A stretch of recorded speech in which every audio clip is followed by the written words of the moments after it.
بسم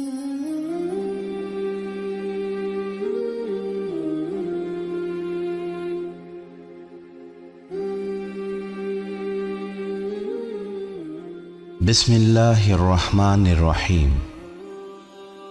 تقویٰ Islamic channel کے پیارے سے ناظرین کو ہم اپنے چینل میں خوش آمدید کہتے ہیں۔ ہم امید کرتے ہیں کہ آپ خیریت سے ہوں گے۔ السلام علیکم محترم ناظرین، آج ہم سورہ واقعہ کے بارے میں بات کریں گے اور یہ جانیں گے کہ اس کا زمانہ نزول کیا ہے اور اس کا موضوع اور مضمون کیا ہے۔ نام۔ پہلی ہی آیت کے لفظ الواقعہ کو اس سورت کا نام قرار دیا گیا ہے۔ زمانہ نزول۔ حضرت عبداللہ بن عباس رضی اللہ تعالی عنہ نے سورتوں کی جو ترتیب نزول بیان کی ہے، اس میں وہ فرماتے ہیں کہ پہلے سورہ طٰہٰ نازل ہوئی، پھر الواقعہ اور اس کے بعد الشعراء۔ یہی ترتیب اکرمہ نے بھی بیان کی ہے۔ اس کی تائید اس قصے سے بھی ہوتی ہے جو حضرت عمر رضی اللہ تعالی عنہ کے ایمان لانے کے بارے میں ابن ہشام رحمۃ اللہ علیہ نے ابن اسحاق رحمۃ اللہ علیہ سے نقل کیا ہے۔ اس میں یہ ذکر آتا ہے کہ جب حضرت عمر رضی اللہ تعالی عنہ اپنی بہن کے گھر میں داخل ہوئے تو سورہ طٰہٰ پڑھی جا رہی تھی۔ ان کی آہٹ سن کر ان لوگوں نے قرآن کے اوراق چھپا دیے۔ حضرت عمر رضی اللہ تعالی عنہ پہلے تو بہنوئی پر پل پڑے اور جب بہن ان کو بچانے آئیں تو ان کو بھی مارا، یہاں تک کہ ان کا سر پھٹ گیا۔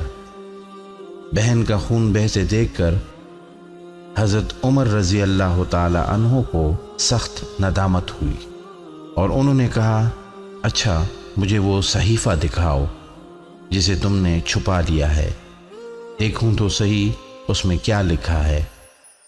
بہن نے کہا، آپ اپنے شرک کی وجہ سے نجس ہیں، وَإِنَّهُ لَا يَمَسَّهَا إِلَّا الطَّاهِرُ، اس صحیفے کو صرف طاہر آدمی ہی ہاتھ لگا سکتا ہے۔ چنانچہ حضرت عمر رضی اللہ تعالیٰ عنہ نے اٹھ کر غسل کیا اور پھر اس صحیفے کو لے کر پڑھا۔ اس سے معلوم ہوا کہ اس وقت سورہ واقعہ نازل ہو چکی تھی، کیونکہ اسی میں آیت لا یمسہ الا المطہرون وارد ہوئی ہے، اور یہ تاریخی طور پر ثابت ہے کہ حضرت عمر رضی اللہ تعالی عنہ ہجرت حبشہ کے بعد 5 نبوی میں ایمان لائے ہیں۔ موضوع اور مضمون۔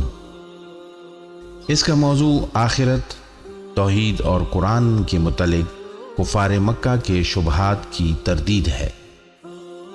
وہ سب سے زیادہ جس چیز کو ناقابل یقین قرار دیتے تھے وہ یہ تھی کہ کبھی قیامت برپا ہوگی جس میں زمین و آسمان کا سارا نظام دھرم برہم ہو جائے گا، اور پھر تمام مرے ہوئے انسان دوبارہ جلا اٹھائے جائیں گے اور ان کا محاسبہ ہوگا، اور نیک انسان جنت کے باغوں میں رکھے جائیں گے اور گناہگار انسان دوزخ میں ڈالے جائیں گے۔ ان کا کہنا یہ تھا کہ یہ سب خیالی باتیں ہیں جن کا عالم واقعہ میں پیش آنا غیر ممکن ہے۔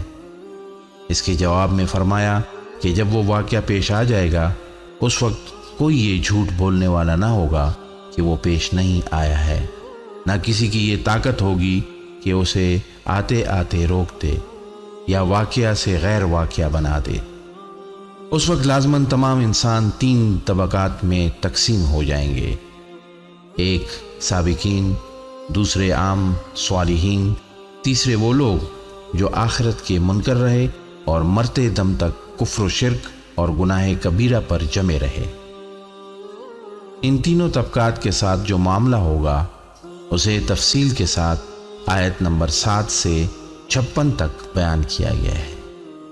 اس کے بعد آیت 57 سے 74 تک اسلام کے ان دونوں بنیادی عقائد کی صداقت پر پے در پے دلائل دیے گئے ہیں جن کو ماننے سے کفار انکار کر رہے تھے، یعنی توحید اور آخرت۔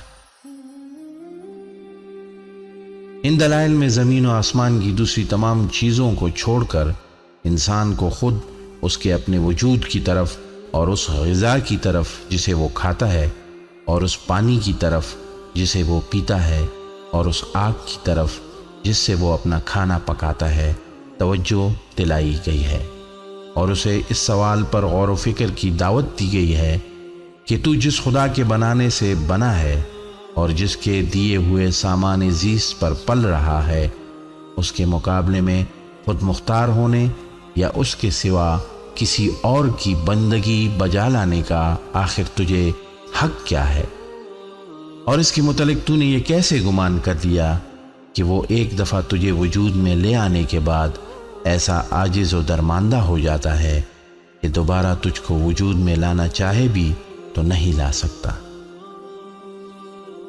پھر آیت 75 سے 82 تک قرآن کے بارے میں ان کے شکوک کی تردید کی گئی ہے، اور ان کو یہ احساس دلایا گیا ہے کہ بد نصیبو، یہ عظیم الشان نعمت تمہارے پاس آئی ہے اور تم نے اپنا حصہ اس نعمت میں یہ رکھا ہے کہ اسے جھٹلاتے ہو اور اس سے فائدہ اٹھانے کے بجائے الٹی بے اعتنائی برتتے ہو۔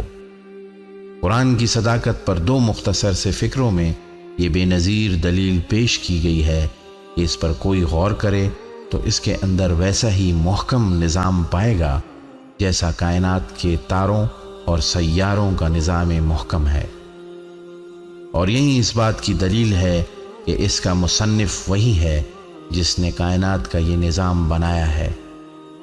پھر کفار سے کہا گیا ہے کہ یہ کتاب اس نوشتہ تقدیر میں ثبت ہے جو مخلوقات کی دست رس سے باہر ہے۔ تم سمجھتے ہو کہ اسے محمد صلی اللہ علیہ وآلہ وسلم کے پاس شیاطین لاتے ہیں، حالانکہ لوح محفوظ سے محمد صلی اللہ علیہ وآلہ وسلم تک جس ذریعے سے یہ پہنچتی ہے اس میں پاک نفس فرشتوں کے سوا کسی کا ذرہ برابر بھی کوئی دخل نہیں۔ آخر میں انسان کو یہ بتایا گیا ہے کہ تو کتنی ہی لنترانیاں ہانکے اور اپنی خود مختاری کے گھمنڈ میں کتنا ہی حقائق کی طرف سے اندھا ہو جائے، مگر موت کا وقت تیری آنکھیں کھول دینے کے لیے کافی ہے۔ اس وقت تو بالکل بے بس ہوتا ہے، اپنے ماں باپ کو نہیں بچا سکتا، اپنی اولاد کو نہیں بچا سکتا، اپنے پیروں اور پیشواؤں اور محبوب ترین لیڈروں کو نہیں بچا سکتا۔ سب تیری آنکھوں کے سامنے مرتے ہیں اور تو دیکھتا رہ جاتا ہے۔ اگر کوئی بالا تر طاقت تیرے اوپر فرما رواں نہیں ہے اور تیرا یہ زعم درست ہے کہ دنیا میں بس تو ہی تو ہے، کوئی خدا نہیں ہے، تو کسی مرنے والے کی نکلتی ہوئی جان کو پلٹا کیوں نہیں لاتا؟ جس طرح تو اس معاملے میں بے بس ہے، اسی طرح خدا کے محاسبے اور اس کی جزا و سزا کو بھی روک دینا تیرے اختیار میں نہیں ہے۔ تو خواہ مانے یا نہ مانے، موت کے بعد ہر مرنے والا اپنا انجام دیکھ کر رہے گا۔ مقربین میں سے ہو تو مقربین کا انجام دیکھے گا، صالحین میں سے ہو تو صالحین کا انجام دیکھے گا، اور جھٹلانے والے گمراہوں میں سے ہو تو وہ انجام دیکھے گا جو ایسے مجرموں کے لیے مقدر ہے۔ محترم ناظرین، ہمارے چینل کو سبسکرائب کریں اور بیل کے بٹن کو دبا دیجیے تاکہ ہر نئی آنے والی ویڈیو کا نوٹیفیکیشن آپ کو ملتا رہے۔ اپنی قیمتی رائے کا اظہار کمنٹ باکس میں کیجیے۔ اللہ آپ کا حامی و ناصر ہو۔